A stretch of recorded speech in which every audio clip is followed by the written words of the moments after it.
Hello, I am Saga Stephen, and this is Floridian Future, where we take a closer look at how political process actually works here in Florida, behind the headlines and the talking points. Our goal is simple. What we want to do is give you a clearer understanding of the system straight from the people inside of it. Today, we're continuing that mission with a conversation that brings you directly to the decision-making process shaping our state. So let's get to it. Our guest today is Florida's Lieutenant Governor Jay Collins. Jay is a decorated Army Special Forces veteran with more than 2 decades of service. Collins brings a national security and leadership background into state government. After moving to Florida in 2018 to raise his family, he was elected to the Florida State Senate in 2022, where he quickly became a key ally of Governor Ron DeSantis and an active voice on issues shaping the state's direction. In August of 2025, he was appointed as Florida's 21st Lieutenant Governor, stepping into a role at the center of the state's executive leadership. Lieutenant Governor Collins, welcome, and thank you so much for taking time to join us and break this down for our audience. And keep in mind, our audience is more the grassroots. We're trying more to educate them on different aspects. So what we want to learn about today is, since you are our lieutenant governor, what exactly is a lieutenant governor? I mean, you went from being a state senator in the legislative branch to lieutenant governor in the executive branch. So if you could give us an overview of both branches and the different responsibilities of each. Sure. No, Saga, that's a great question. I love the fact that we have the opportunity to provide background and understanding because I think there sometimes is a misunderstanding about what the expectations are. As a state senator, my primary job is to understand how legislation is going to work, how it's going to impact us. As a body, we have one responsibility more than anything else. That's to pass a budget, right? So you've got to understand that where that money goes, how it works, what the process is going into it. So you got to educate yourself there. But when it comes to passing laws, look at it through a few lenses. Federally, does this make sense with our separation of powers? Does this make sense with our ethos and our ideas and principles as a nation, or does it not? And if it doesn't, then it's dead in arrival, right? We are the American people, and I love our Constitution. It's an incredible document. I believe was inspired by God. But at the state level, I had areas that I love to focus on, economy, education, safety, security, because I think it really answers 90% of the issues that matter to people at their homes, at their kitchen table. Let's take this from just a bill perspective. An idea comes up, you find a gap. Does this actually solve a problem? Was always the first question. If it doesn't, then let's go back to the answer of don't do it. More is not better. Okay? Less government wins. That's the first thing. Two, if it does solve a problem, who are we talking to? One of the things I found valuable is talk to the subject matter experts, not other politicians first. Go talk to the people who do the job. If you're dealing with law Right. enforcement, go talk to cops. Firefighting, go talk to firefighters. And then Well, that would make sense. I know, but I say it for a reason, right? You got to have communication with folks. That's true. I also wanted to ask you to just kind of rein in a little bit because a lot of people don't understand a lot of basic civics. It's like, as a lieutenant governor, most people think, oh, it's a ceremonial thing. You go, you cut ribbons, things like that. Most people do not understand the role of lieutenant governor. So what are you formally responsible for versus what do you actually spend time on? So, in Florida, it's a unique thing, right? You get to make this what you want it to be. And I've been very blessed to have Governor Ron DeSantis as my governor because he has let me take bites of the apple on anything and everything that I thought was appropriate. But to me, everything starts with safety and security, right? Stand up for our law enforcement, make sure they have the time, tools, and training. That's a specific area of emphasis. Applying my experience from a national security standpoint to help find the short, mid, and long term gaps for our men and women in law enforcement and firefighting. Do they have the tools they need to complete their mission? If they don't, how do we get them there? How do we manage that? How do we get them better pay to get back home? And then how do we communicate this to the people in a way that makes sense and makes them understand we're not spending our way into California, we're solving problems, you know? and taking care of our Yes. people while we do it. And, you know, I'm on the Healthcare Innovation Council. How do we draw in new ideas, new resources to help drive down costs while raising up the capability of what we do in healthcare? Finding those novel things and then realizing something, you don't have to spend money if it doesn't fit the bill. Saying no sometimes is one of the most powerful tools we have. And we've done that. And we said, we got to go back and sharpen our pencil. We're missing the mark here. Accountability Yeah, matters. speaking of which, I know that the legislation has to be there's a special session now because of that budget thing, but we Yeah, won't go there. well, Let's not well, go hey, there. sometimes you just gotta deal with things how they are. Yes, we'll be back. That's Get true. a budget passed. Yes. So, on paper, what authority does the lieutenant governor have in Florida? So on paper, I'm responsible for healthcare innovation, by my Okay. title, by what I'm doing, right? I'm responsible for cyber awareness, cyber growth in those areas, understanding how we protect our people, and that's duties that are assigned by the governor, things that I get to do, boards I'm appointed to. Um, Ultimately, you are separated from the cabinet slightly, believe it or not, uh, because if everybody else is there, you have to be the odd person out. That protects the state from something horrible happening. You've got to have that gap and that construct. Uh, one of the things that I want to do, and this is my mind, I want to realign our governor, lieutenant governor's position long term with safety and security, the information, cyber, and physical security of our state. And I want them to be more like a true XO, a true number two in that regard, meaning you're responsible Well, for having the what governor is say, XO for those that don't know? sorry, military terms, executive officer, where their focus is on the safety security. You hire people in that role moving forward. If I'm the next governor, that's a push on day one to shift how we do this and have a better process to prepare them to be a governor or to be a senior leader as we go forward and go forward. And I think that focus matters. So this would kinda, because I had the question here about what can you not do even if you wanted to? And this seems to kinda meld into that, as lieutenant governor, what can you not do even if you wanted to? And to give people a broader understanding, because, like I say, a lot of times they think it's, a ceremonial role, or opposite of that, they'll think it's like, "Wow, well, you can do whatever you want." So if you could just explain, very, very simply then, so that the grassroots, those that don't know, could understand what can you not do even if you wanted to.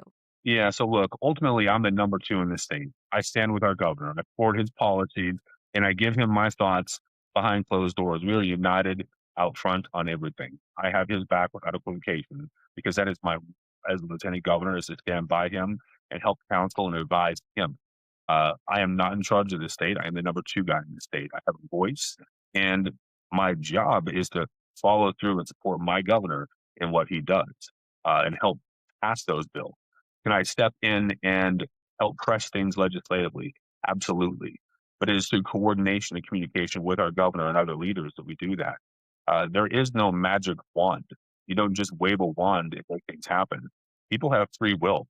And whether we want to believe it or not, they're going to exhibit and use and exert that free will, even in politics, even when it doesn't always make sense.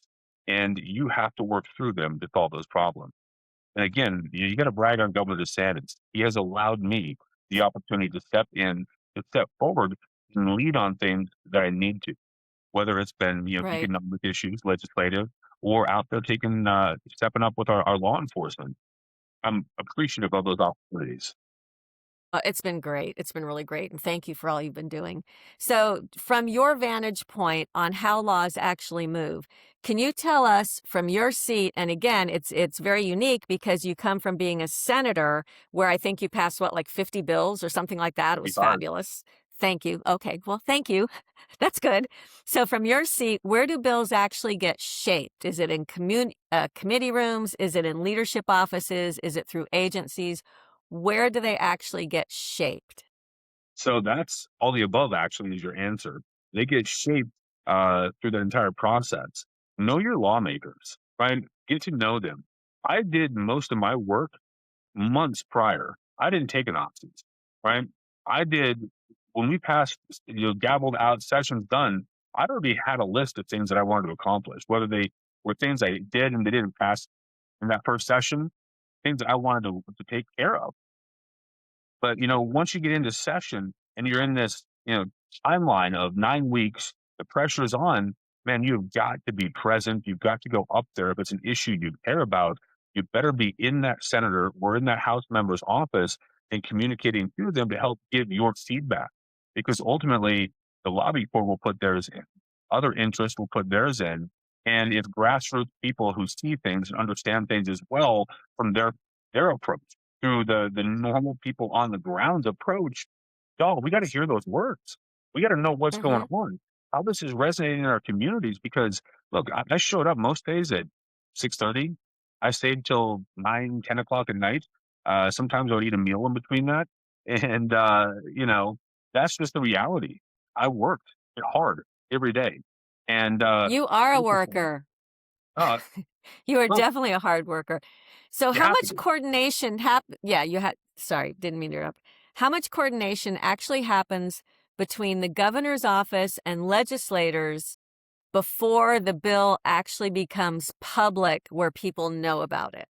Yeah, so the governor's team and the agencies, they all have people who will run agency bills, right?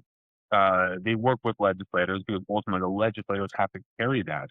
But there's conversation and communication throughout this process, trying to fine tune and push this forward because the governor has an agenda, right?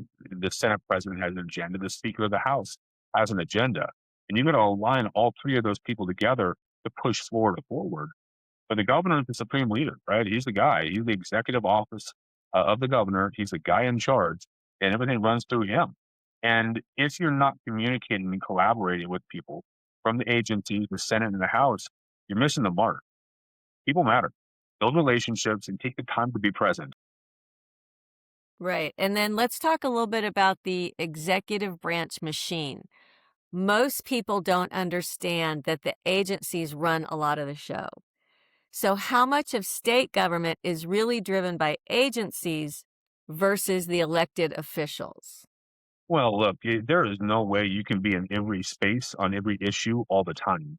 If you're not Right. actively out there talking about a subject, you've got to trust your people that you've appointed, that you've picked, that team to do what's necessary. And remember, it is government, right? To go from an agency to the EOG to the governor, it's a process. It goes through the agency leads, through their legislators. It comes over to the deputy chiefs of staff, sometimes the chief of staff, and then it comes to the elected official, right? There's a lot of processes to get there. One of the things I loved, and I've seen the governor do this, just show up, be present, go ask questions. If there's something you don't understand, I love walking in and just asking the question. They get the God's honest truth right there in front of me. So are the agencies, are those people all appointed? I know that they're not elected. We have the elected officials and then we have the people that work there because there's a lot of people that work in Tallahassee. I don't think most people know how many. So are those people appointed or is it It's a job. like a job? Yeah. You So turn it out, who right? says yes or no? Ultimately, there's a long process to go through that hiring. You gotta be screened. You gotta make sure that the resume is there, the competency is there for the job. Because look, if you're gonna run ACA, you better have a competent background in healthcare and understanding that process because good lord, right? That is a huge budget piece. Someone who's Right. capable has to be in that seat. But it's finding the right person who connects with the governor, who connects with the leadership of the state, but also has that gross competency to put pen to the paper to solve problems. One of the things I look for is I want someone who has the courage to say, "Hey, boss, here's the issue. This is the problem, and this is how we have to fix it." And it may not be the easy answer, but this is the God's honest truth. That's a critical component of that in selecting those people and then hiring. So what role do you actually play in overseeing or influencing those agencies? So I work directly with the agencies on any and all issues. If we're out there doing a law enforcement thing, I work with the deputy chief of staff. I talk directly with the agency.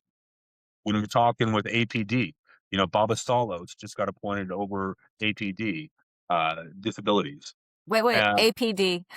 Somebody the asked me, they said, "Oh, what's this APD? What is Full APD?" disabilities. It's the Okay, thank disabilities. you.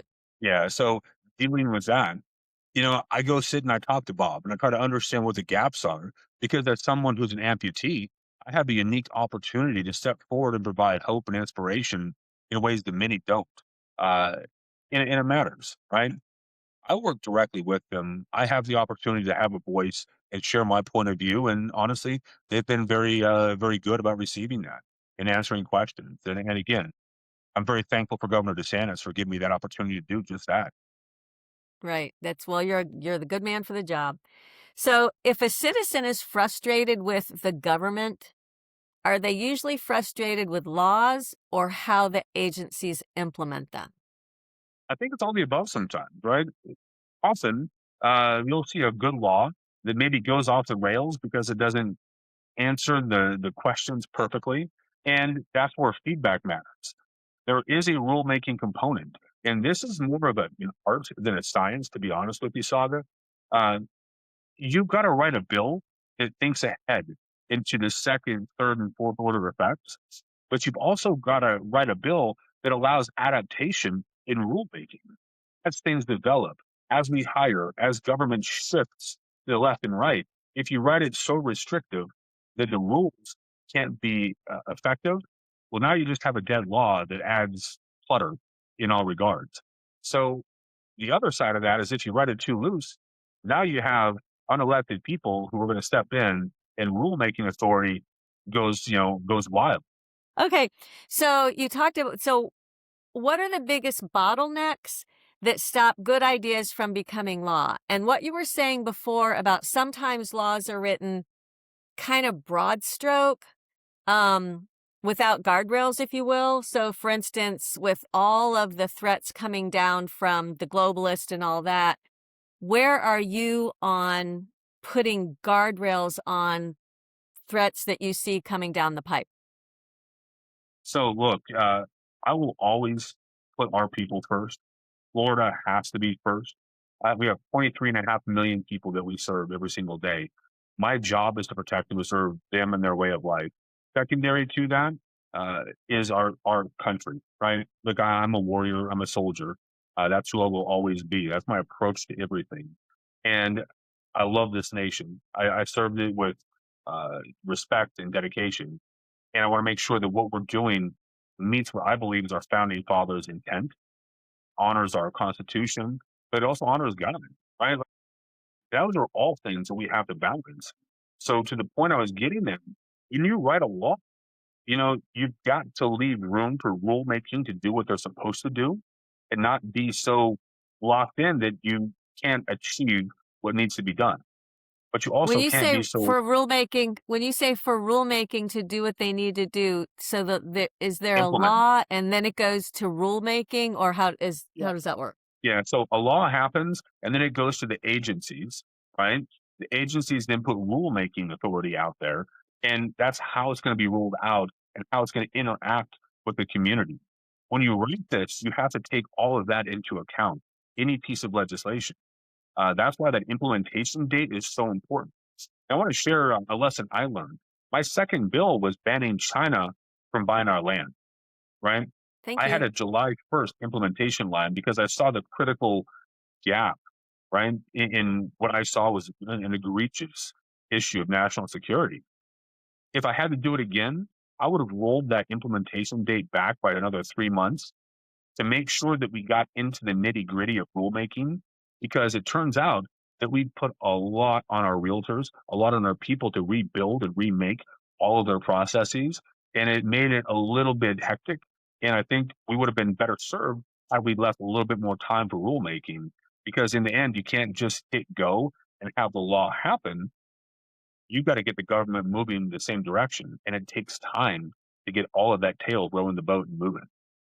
So if a law goes through, it's passed in the House, passed in the Senate, okay, bing, magic thing, it's done. Law is done. Then it goes to rulemaking. Is rulemaking then allowed to um, for instance, add, I don't know if you'd call it an amendment or a change or whatever to put a guardrail on it, or if there's something in there that there's, okay, well, this agency will take care of it, and there's no such agency. I mean, what can Yeah. rulemaking actually do? Rulemaking has to follow the law, right? They have to follow the law.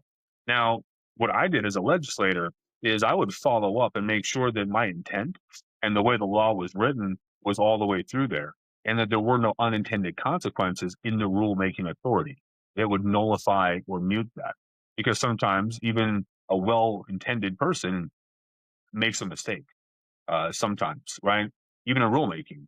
And I will tell you, one of the things that we learned, that I learned quickly, is that you can write a bill perfectly, and just one phrase based on old laws and how they contextualize or work against each other could be an issue if they're in the same paragraph.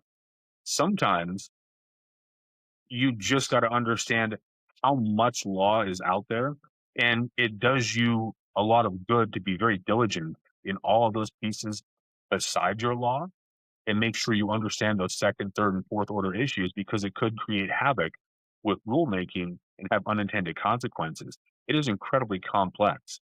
And to be good at your job as a legislator, you've got to look at all those So could rulemaking actually kill something that's been passed? things. No, they really shouldn't kill anything. They can, I suppose, if the law is written poorly, and sometimes that happens, right? It's going to be nullified, and you'll have to come back before it's implemented and have the law modified to give them the correct authorities or to give them the correct language. That does happen sometimes where a bill passes and it just didn't have enough details. Interesting. So, in light of all this, how much of your job is navigating politics versus actually solving problems? Well, I think solving problems is navigating politics often. The two Well, are that's true. aligned, right? I mean, Right. it's like asking a canoe, are you driving the canoe or, moving the canoe down the river or bailing water out? The answer is both make a difference, right? Yeah. You have to pay attention. The politics of it is probably my least favorite part, because in the end, I like to look at things through a military side, a military mind of efficiency, effectiveness, and what is right for our state and our people. And not everyone is in that mindset. Unfortunately, in politics, there are people who push back, who play games, and that's just the reality of it. And you've got to navigate that as a leader. That's my responsibility as well. Right. So, this is, again, it's from take this in the spirit it's intended. What's something that sounds simple to the public, like, oh, that should be easy, but is extremely difficult to execute inside the government? The budget. I mean, Because everybody at home has a checkbook and understands what this column is and that column is because that? right. Yeah. I mean, when you look at a $1.8 trillion economy, yeah, I mean, it really should be like, what have we been doing, and how does this come together when you apply the lens of inflation, right? The reality is, government is not that simple. You have federal, state, county, city, all of that stacked up, and you're managing budgets throughout that whole process. And they all have their time, their tone, their approach that they want to do. And when we write laws, you know, one of the biggest things that I've had to grow on, and there sometimes is no perfect answer, right? And in budget, sometimes it definitely fits that way. And I'll tell you where I'm looking at this from. Look at home rule. I would love to say that I could be a 100% home rule person, where each county and city could do what they think is best for their people. But you know what happens is sometimes you'll have cities or counties that just can't get out of their own way, and they hurt the lives of their people. And they put laws in place that are going to have negative effects on a large swath of their people. And as a leader, even though I honor home rule, if I as a leader don't step in and preempt that, it's going to hurt their people's lives incredibly. Can you explain a little bit more? Just make it really clear what home rule is. Sure. Yeah. So home rule meaning that city or that county, that lowest level of government makes the laws that work for their people. The problem is sometimes there are such egregious decisions made that they are really hindering the state and their local government's ability to serve the best interests of people. And the one that really is glaring to me is EV chargers. 2% of cars on the road are electric vehicles. we had people trying to mandate 30%, 40% of parking lots be EV chargers at at the expense of the business. Like, what are we doing? Why on Isn't that earth would we kind do of that? like saying, okay, every parking lot has to have a gas station? Same thing, right? You know, it's the same If you mindset. run if you It's run out like, of gas, you gotta walk to the gas station with your little can. If you're not paying yeah, attention to your own vehicle and it's running low, it's not really my problem. yeah, and to me, why am I going to put that burden on a business owner if Right. there's Oh, no reason true. to do it?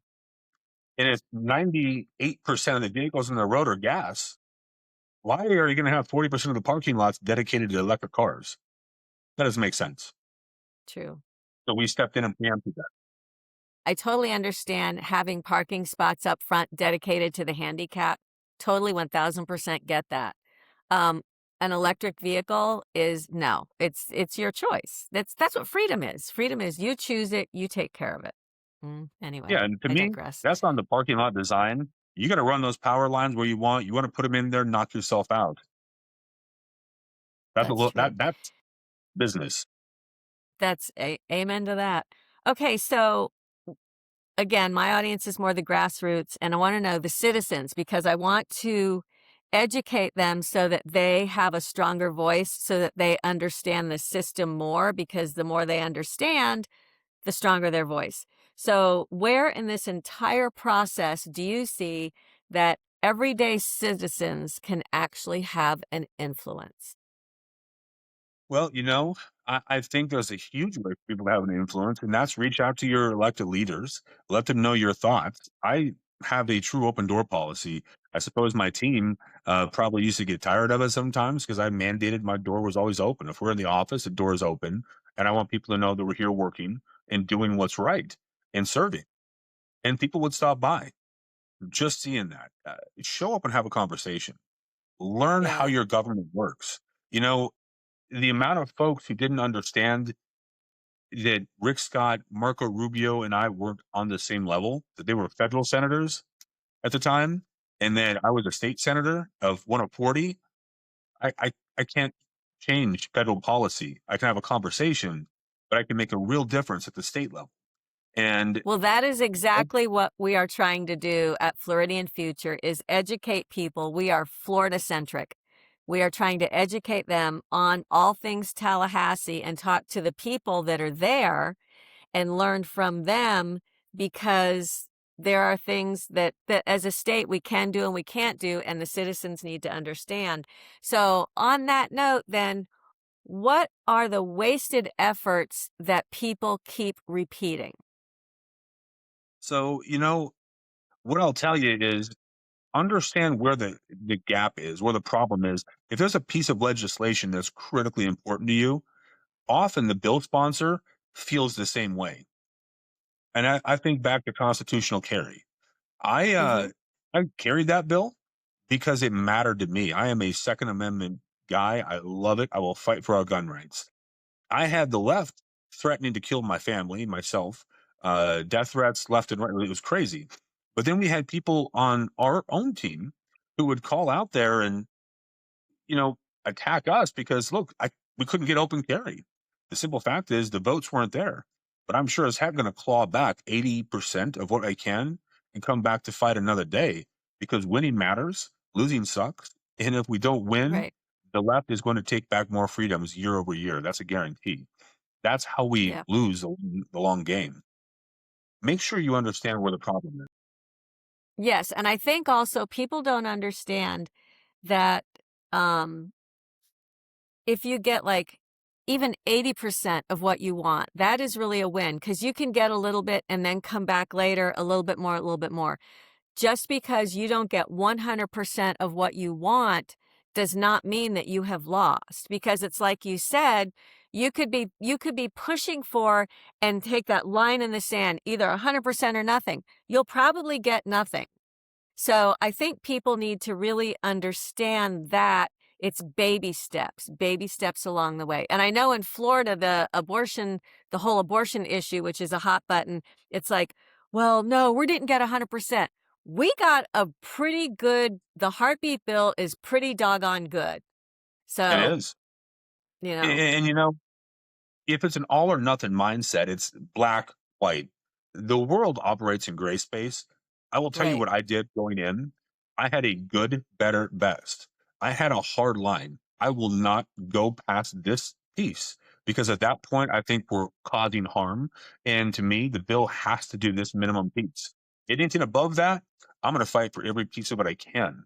And the constitutional carry piece was, 100% that way. We were never going to right, be able to get open carry that session. It just wasn't going to happen. But we fought for right. every drop Second Amendment rights. The second piece Which is is this. good. Senate, look, we came back and now we have open carry as a law of the land. It didn't happen how I wanted it to, but it did happen. And I ran gun Right. bills every single year, some big, some small, but always fighting to claw back more Second Amendment rights. That fight matters. You know, Yes, it the other does. piece is emails. Honestly, don't send an email, a chain message with 1,000 people. All it does is block up the inbox. It doesn't help. Right, And then, frankly, it's irritating because now nothing's working. One email, well written, is far more effective, or one meeting with a constituent who tells me, hey, have you thought about this? That moves the needle. Me getting 1,000 emails from 1,000 people that are just cut and paste, that just bogs down our email box and it makes it harder to do the things we have to do. yeah, thank you so much for saying that because I know a lot of people do the copy and paste, and let me know, write write a personalized, heartfelt email, That's right. or mail a letter. So, and then who should they realistically be talking to have an impact? Is it the legislature? Is it the aides? Who is it that they should realistically be talking to for a real impact? Look, I can't, as a legislator, you can't talk to every single person, right? You've got to use aides. You've got to have a Right, team that's out there. So I had my district aide doing what it sounds like, right? District issues, constituent services. Sunshine, when I was in the Senate, did an incredible job leading that pipeline for us. Amanda Suarez, Trotter Deuce, Ted Vierman, all people that worked with us, right? Stephen Paiva, they did an incredible job of dealing with grassroots, with some lobbyists, with business leaders to identify whatever the problem was and figure out how we write a law to make it work. And then going back and forth with our House sponsors. You need to work with them. They are doing the yeoman's work of pushing this thing along. If you hold out to talk to me on every issue, it could take weeks because I am going to right, events.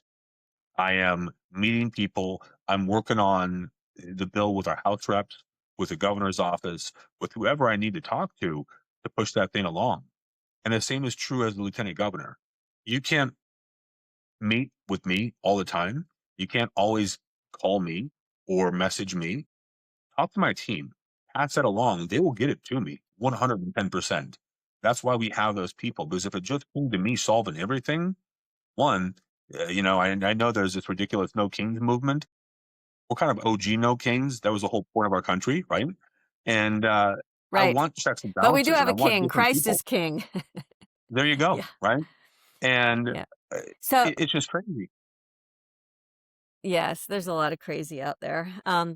Okay, so one last big one is what is the one thing about Florida government that actually works that most people completely misunderstand?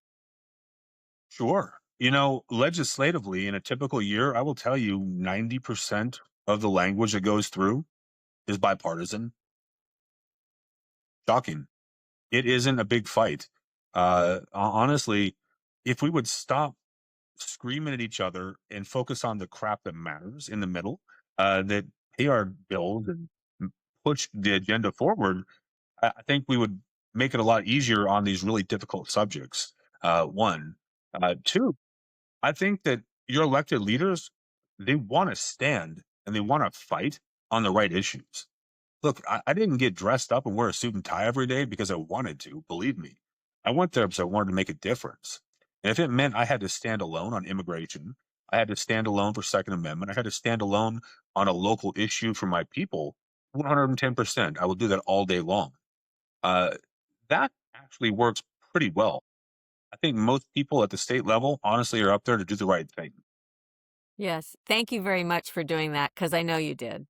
So, we all know government works best when people understand it and when people are willing to step up. And I want to thank you with respect to your time. I know you need to go. I want to thank you so much for stepping up um, from being a citizen that was not bothered by public attack to stepping up into a public office, because I know I worked with your office when you were a senator, and I thank you very much for all you did for that. And I really appreciate you taking the time to walk people through this. The more people understand how the system works, the more they can actually have a voice in it. So thank you very, very much for helping clear things up again. I greatly appreciate that.